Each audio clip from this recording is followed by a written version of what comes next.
घर में हर प्रवृत्ति के अलग अलग मानसिकता के लोग रहते हैं, ये बात आप जानते हैं। निश्चित घर में क्लेश हो रहा है तो आप जैसा भाव हो सकता है दूसरों का ना हो, ये पॉसिबिलिटीज हैं। लेकिन अगर आप ये सोचती हैं कि नहीं हमें तो ऐसे ही पूजा करनी है, तो आपकी पूजा तब तक सार्थक नहीं है जब तक आपके घर के लोग प्रसन्न नहीं है। हमें उनको भी प्रसन्न करना है, हमें पूजा से अपने आप को भी संतुष्ट करना है, हमें ये सारे कार्य वाइसे वर्षा करने, बराबरी से करने हैं। इस अंतर को समझने का प्रयास कीजिए। आप अगर सिर्फ इस विचार में है कि नहीं मुझे मतलब नहीं है किसी से, मुझे तो 2 घंटा पूजा करनी है, तो आपकी पूजा सार्थक नहीं है। और अगर आपको ऐसा लगता है कि नहीं आपको 2 घंटे पूजा ही करनी है, तो आप ये देखिए कि आपके घर के लोग कितने बजे सोकर उठते हैं। मान लीजिए वो 6 बजे सोकर उठते हैं, आप कीजिए ना 4 बजे से पूजा। अपना प्रेम दिखाइए परमात्मा को कि मैं आपके लिए 4 बजे बैठकर आपकी साधना करूंगी, आपकी पूजा करूंगी।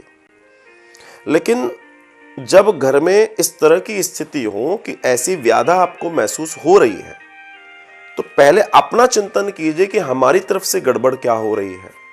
कहीं ऐसा तो नहीं जो वर्किंग टाइम है हम उस टाइम में पूजा में बैठ गए, कोई नाश्ते के लिए बैठा है, कोई भोजन के लिए बैठा है, किसी को दवाई देनी है, किसी को कुछ करना है। कई बार ऐसी स्थितियां भी होती हैं। ये भी होता है कि आप पूजा कर रहे हैं, घर में वैसा माहौल नहीं है, उन्हें वो पसंद नहीं है, तो आप या तो उनका विरोध करेंगे तो आपको विरोधाभास झेलना होगा, या आप सीधा सीधा एक काम कर सकते हैं और वो काम बड़ा सरल है और उसमें आपको कुछ नहीं करना, एक ही काम करना है।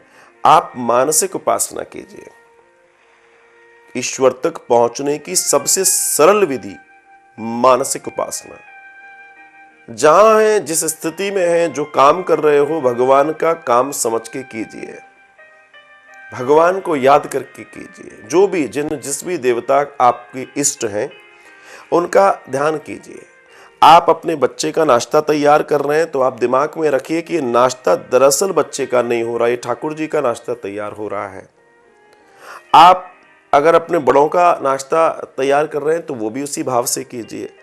आप इस विचार को लेकर कीजिए। हम इस दुनिया में आए हैं, हम अपना विचार किसी भी व्यक्ति पर नहीं थोप सकते, ये जीवन में ध्यान रखिएगा।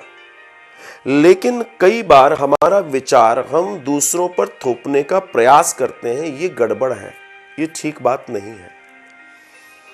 अगर घर में क्लेश हो रहा है, सिर्फ पूजा के वजह से आपके यहां क्लेश हो रहा है, तो मैं एक ही बात कहूंगा, पूजा बंद कर दीजिए। क्योंकि आप अगर कोई पूजा कर रहे हो तो उस पूजा का एक ही तो नियम है कि उस पूजा से आप एक काम करेंगे। क्या काम करेंगे कि वो पूजा किस लिए कर रहे हो? आपको सुख मिले, आपको शांति मिले, आपको परमात्मा के दर्शन हो, या फिर आप परमात्मा की ओर बढ़ना चाहते हैं। उस स्थिति में आप विचार कीजिए, और अगर वो विचार आप अपने जीवन में न कर पाए तो आप समझना एक बड़ी घटना घट जाएगी, दिक्कत हो जाएगी। धीमे धीमे आपके घर वालों को अपना सपोर्टर बनाइए। वो आपके सपोर्टर बने, ना कि वो आपके विरोधी बने। और सपोर्टर तब बनेंगे जब आप उनके हिसाब से अपना हिसाब की पूजा करोगे। मैं देखता हूं कई लोगों से मेरी चर्चा इस बारे में होती है, और ये कई लोगों के बोला, साहब गुरुजी हमको तो 2-3 घंटे जब तक पूजा ना कर लें तब तक प्रॉब्लम, मतलब आनंद नहीं आता, लेकिन क्या करें, घर में इतनी दिक्कत होती है कि हम कर ही नहीं पाते। अगर घर में दिक्कत हो रही है, आप अपने लिए 3 घंटे निकाल रहे हैं, ये आपकी चॉइस है कि आप पूजा करोगे। लेकिन और दूसरा, जब कोई और किसी काम के लिए 3 घंटे निकालेगा तो हो सकता है आप भी उसका विरोध करने लगे, ना कर पाए तो मन में ग्लानि होगी, ये गलत कर रहा है। इस चीज पे मत जाएं कि कोई आपका विरोध कर रहा है या कोई व्यक्ति को आपकी 3 घंटे, 2 घंटे, 1 घंटे पूजा करना पसंद नहीं। पूजा तो 1 मिनट में भी हो सकती है। कहने का सीधा सीधा तात्पर्य है, आप मानसिक उपासना में जाएं, जो कर रहे हैं उसको पूजा कीजिए। जीवन में जिस घड़ी हम इस काम को करना सीख जाए, ये भी एक कला है, आपको इस कार्य को करना सीखना होगा।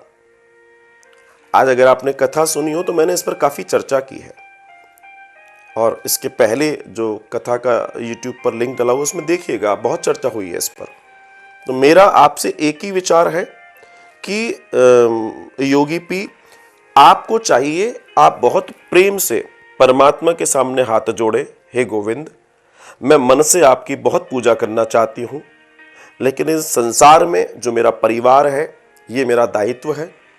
निश्चित अगर मैं ज़्यादा पूजा कर रही हूँ और चीज़ें बैलेंस नहीं हो रही हैं तो कृपा कर मेरी थोड़ी सी पूजा को भी मेरे मन की ज़्यादा पूजा मानकर आप स्वीकार करें।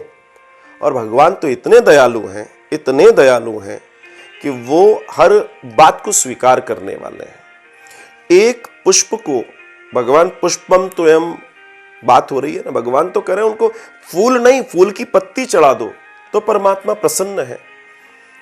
ये तो मन का धन है व्यक्ति का कि हम इतना बड़ा भंडारा, हम लड्डू चढ़ाएंगे, हम फूलों की माला ऐसी चढ़ाएंगे जो कि 4 लोग उठाएं। ये सब अपने अपने भ्रम है। It's not like genuine thing according to me, because puja and prarthana is very different thing. आप प्रार्थना कीजिए, भगवान प्रार्थना से प्रसन्न होते हैं। आप ध्यान कीजिए, भगवान ध्यान से प्रसन्न होते हैं। मैं आपको बड़ी छोटी सी बात बताऊं, आप मान लीजिए आपको लगता है कि मैं उठूंगी, मंदिर में बैठूंगी या मंदिर में बैठूंगा तो मुझे घर वाले कहेंगे क्यों बैठ गए। आप सुबह 4 बजे बिस्तर में आपकी नींद खुल गई ना, आप 4 बजे अपने बिस्तर में अब नींद खुल चुकी है तो अब आंखें बंद करके ध्यान लेटे लेटे लगा लो। भगवान ये थोड़ी कहता है कि ऐसे नहीं करोगे, ऐसे करोगे तो ऐसे होगा। भगवान बहुत सरल है। भगवान मीन्स प्रकृति मां सबके साथ समान व्यवहार करती है। एंड यू वांट इमेजिन कि हर व्यक्ति के लिए उतनी ही बराबर संभावना है, लेकिन व्यक्ति ने अपने आप को जटिल बना रखा है। And that is the main point. आप सिर्फ और सिर्फ ध्यान और प्रार्थना की प्रक्रिया में आगे बढ़िए, आप देखना आपके जीवन में आनंद आ जाएगा।